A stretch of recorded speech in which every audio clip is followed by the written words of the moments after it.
What's going on, guys? This is Kaishro. Welcome back. So we're back with another video. So in this video, we are going to cover my ban list prediction for October 2024 OCG limit regulation that will be dropping tomorrow, Monday, in the OCG. So we are going to discuss the reasoning behind my predictions, and we're going to try to guess what cards are going to be lifted and also going to get restricted or potentially get banned.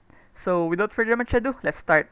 So coming at first on the ban section, this is going to be huge.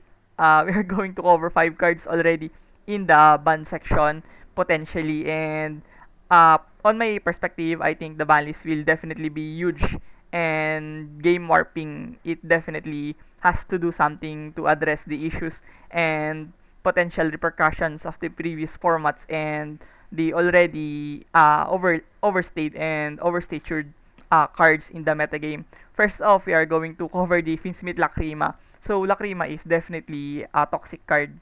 There's no counter argument for this card. It is very relevant on the previous YCSJ and also on the previous WCQ Asia Finals, and also on the previous YOT tournament. Bunch of people are losing on time by just having burns from Lacrima, and the prime example of that was the round 1 on the World Championship by Gabriel Nets and also the Japanese representative, and the lab player, which is the Japanese player, lost on time by just the burn of Lacrima.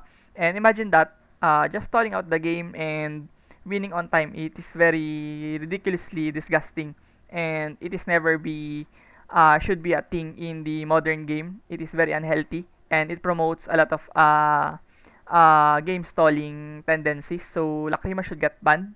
Next, we do have Beatrice. So bunch of decks that are going to rely on the Finsmith engine will definitely go into Beatrice because it allows them to dump anything visible into the game, and it is very unhealthy because it is very splashable and allows a lot of FTK, like the Mayakashi Goldsmith's Girl and the rollback dumps, and also the Snake Eyes Ashban dump, and also the bunch of iterations from the Ubel dumps from this Beatrice. So it is very likely to get hit like the TCG Forbidden ban list recently.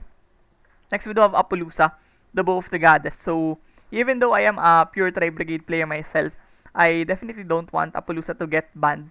But I do believe that it has come to a time where Apollousa should get addressed because it is a generic negation and very easy to make, no? Very generic. You just need bodies on the field, and you are going to have 3, 4 negates already on your hand. And it is a card that makes the game non-interactive when you can turbo out Appaloosa very early on and just nullify all of the possible threats from the hand traps of your opponent. So it is very generic, very splashable, and also very easy to make, and it promotes a lot of generacy from just ramping up multitudes of negations.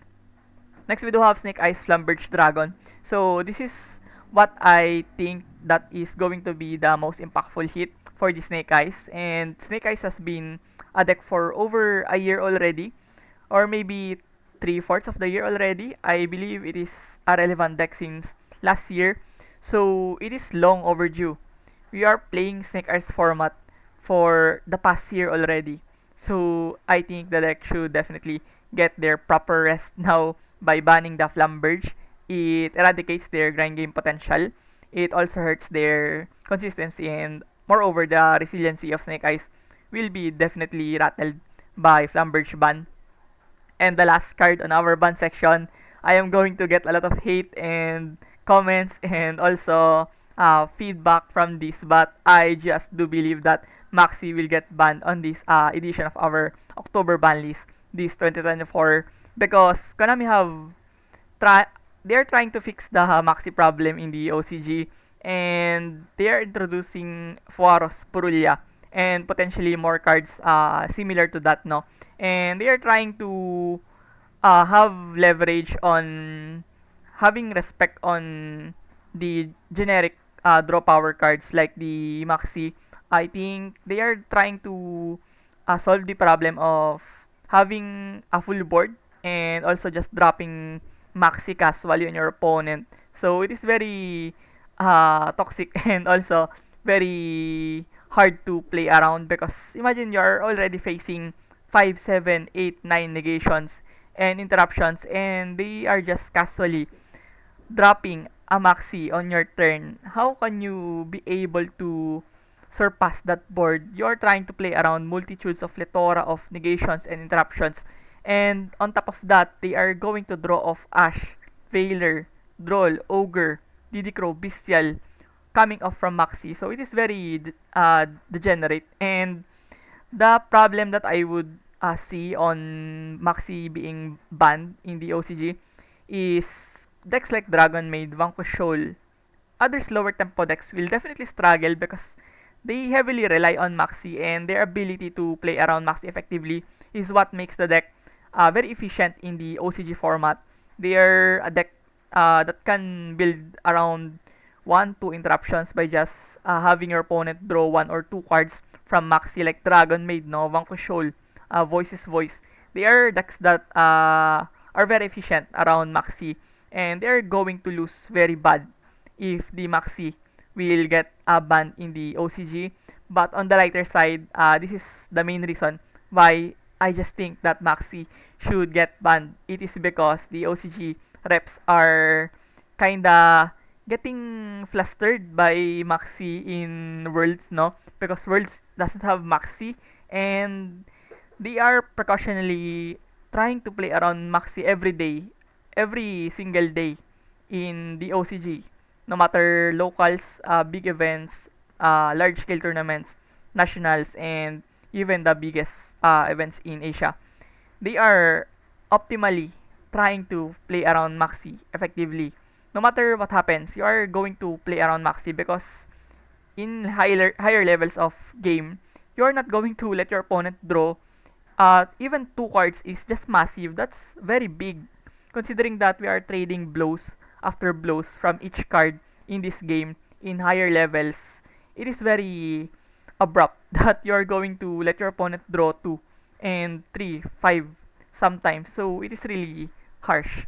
So I think in order to have the better facilitation around the World Championship for the OCG reps, the OCG should be heading towards the trajectory of TCG format where people are more inclined on solving the board, trying to break the board with board breakers, and also trying to be more efficient with their minuscule hand traps like Ash, no, Veiler, Imperm. So I do believe that it will drastically improve the problem solving skills of most OCG players when they are trying to address a problematic board of the meta decks. And also it will open a lot of opportunities for deck building tendencies because people will revolve around playing multitudes of tech cards, trying to solve the meta game, and also uh, aside from the usual called by, cross out, and all of those Maxi uh, fathers like Ash Blossom. So the deck building will definitely vary once Maxi will get banned. It is going to be like the TCG format where it is more expressive, more potent on deck building strategies revolving around the metagame rather than just playing around with a single card in the form of Maxi. So yeah, I think I have said too much on Maxi, but I just think that it should get definitely banned with the inclusion of Wars and Purulia. There are too much draw power already in the game. Next, moving on towards the limited to one, we have Zodiac Dryden. So Zodiac, come on guys, let's make it happen. Of course, Zodiac should definitely mount a comeback this coming October. They have been long forgotten. Even in Master Duel, Zodiac have Dryden and it doesn't do anything. To be honest, yeah, I think Zodiac could get Dryden to one, and it is absolutely okay.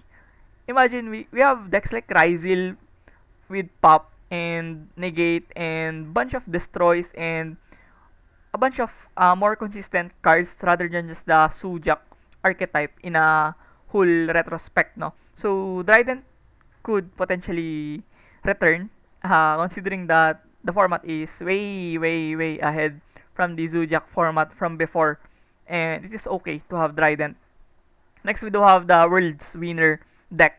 We have the Yubel. So, Phantom of Yubel will be the most optimal hit for Yubel because Yubel have fallen off in the OCG. Even though it won the World Championship, I think Yubel has fallen off from the introduction of DBCB decks and SD47. Blue Eyes and Malice and Ryzil are much more better options rather than just Yubel. But I think Konami will still address the Yubel because it just won the World Championship, and they are trying to push people to the newer decks like the Ryzel or Malice, which they will definitely bank on the future sets, no? Next, we do have Sprite Elf. So I think Sprite should definitely get a boost this coming October. I think Sprite Elf is the only card that is banned in the Story of White branded Albas Dogmatica binder collection, no? I think Sprite Elf is the only card that is banned here. Correct me if I'm wrong, but I think Sprite Elf is the only one. So Sprite Elf definitely opens a lot of greener pastures for the level 2, rank 2 decks, and also enabling Sprite or Sprite variants to compete. I think Sprite Elf in Master Duel is not that really massive considering that Sprite is not that really strong in Master Duel, and other meta decks like Sprite Bestial or Sprite Ray Brigade have been not that in a level of Snake Eyes, Fire King, and Nubel and Voices Voice in Master Duel. So by just considering those factors, I think Sprite Elf could come back into one at the very least. Next, we do have Finsmith Engraver. So I think it is very optimal to hit the Finsmith because it is very generic, very splashable, and also has a lot of leeway to extend the boards of your opponent's deck and also improve a lot of already powerful decks. So we do have things like Finsmith Labyrinth, Finsmith Unchained, Finsmith Chimera, Finsmith Jubel, Rescue Ace, and Snake Eyes, and Fire King. Imagine that. I have already said 7 decks out of the tier decks, and they are all playing Finsmith. That's just how good the Finsmith is into this current modern game. That's why I believe it is even better than Adventure to some extent because it is more splashable and has less drawbacks. So Engraver definitely should go into one. And next we do have Sangen Kaimen, of course, Tenpai Dragon. You could browse a lot of tournament reports from the Road of the King and the previous Asia tournaments, and you are going to see at least 4 Tenpai Dragon in top 16 of those major tournaments. And I believe Tenpai is the most played deck in the previous format post DBCB in the whole OCG and Asia region, considering that the big regions and also smaller regions like us in the Philippines are heavily attached to playing Tenpai Dragon. And why not, no? It is the most valuable deck and more cheaper than the rest. So people will opt to play Tenpai Dragon, and it takes less of effort to be able to do well into this deck because it is more linear and people doesn't have that much answers from the barrage of 24 hand traps and bunch of board breakers. It is very unjust to prepare against a going second deck in a going first oriented modern game. Next, we do have Snatch Steal. So, Snatch Steal, a card that is very old. It is even older than me. I think Snatch Steal could go back into one at the very least because OCG have change of heart at large copies and things like Mind Control exist as well. So, Snatch Steal could bump the threat of going second decks. Aside from Tenpai Dragon, of course, other decks like Ancient Gear and other going second decks, Ancient Warrior, all of those are going second, like Skybird Dragon, they could capitalize on just ample amount of Snatch Steal. Next, we do have Anti-Spell Fragrance. This card is very, very much played into everyone's side deck, and I do believe that this Anti-Spell Fragrance disables a lot of game mechanics post game 2 and 3. It is very abrupt that you're going to face anti-spell and uh, 35 to 40% of your deck is consistent of spell cards So uh, I think 40% of your deck is disabled and useless when you are facing anti-spell fragrance, and it is very hard to play around considering that board breakers and generic removals are spell cards in general, no? So I think it will be very worth noting that anti-spell fragrance is very much generic in everyone's side deck and heavily performed on the biggest tournaments like the World Championship and also the YOT and also the Duel Nexus in Indonesia. So anti-spell definitely is a card that is a floodgate and should be respected with limited to one uh, limit and regulation towards this card. Next, going on towards the limited to 2, it was Sprite Jet, no? So Sprite Jet, I think it is also similar to Sprite Elf. It will boost the level 2, rank 2, and Sprite deck variants, and it is okay to have it, I think. I don't believe that Sprite will eventually just going to take over above everything else, above Ryzil, above Malice, above something like Voices Voice or even Runic. I don't think that Sprite is that good to compete, especially when Elf is banned and also Sprite Jet is at R2 only. And yeah, next we do have Barrier of the Voices Voice. Even though Voices Voice is a very fair deck, I can definitely vouch for the deck. It is very fair, very well-rounded, very balanced, and it doesn't have that much flaws. Unlike the Snake Eyes, Tenpai Dragon, Yubel, it is very balanced, and I think Voices Voice is a very good design deck in a sense that it is fair and it is not going to dominate everyone into the meta game. It is just a deck that is very fit and very modern to just cope and combat the large splurge of meta decks into this modern game, no? So I just think that it is going to have a sort of power regulation where they are going to hit the consistency of Voices Voice with Barrier going into 2, but I think it's nothing more than that. They're just trying to tone down the power levels of the previous decks in order to sell out more products in the future. Next, we do have Purely Sleepy Memory. So, Purely, like Sprite, it doesn't see much representations in today's game. I think it is already 9 months that we have seen that much Purely into the format. So, yeah, I believe Sleepy Memory could go into 2 and just help the Purely or other Purely variants, no, like Adventure and Finsmith or other type of decks to be able to perform that level. Next, we do have the unlimited section. We do have Tempest and Redox. So these two are not going to do anything aside from boosting the Dragon Ruler archetype. And I do believe that the Dragon Rulers are very much fair into this modern game. They don't really have that level of consistency to combat the modern decks and also doesn't have that raw firepower to break ports easily. And even though they have splash ability, I think I just only concluded Tempest and Redox as the unlimited leaves because the blaster could be abused on fire decks considering that fire decks could still perform and very much alive, and the Tidal is also very flexible towards the Mermail, Atlantean, and other water decks like Sharks and other water good stuff. So Redox in Tempest are very much free to roam around in the metagame because there's not dominant wind archetypes, and the Redox can also be abused only by the Adamantipator or Earth good stuff given that the Earth archetypes are not performing really well.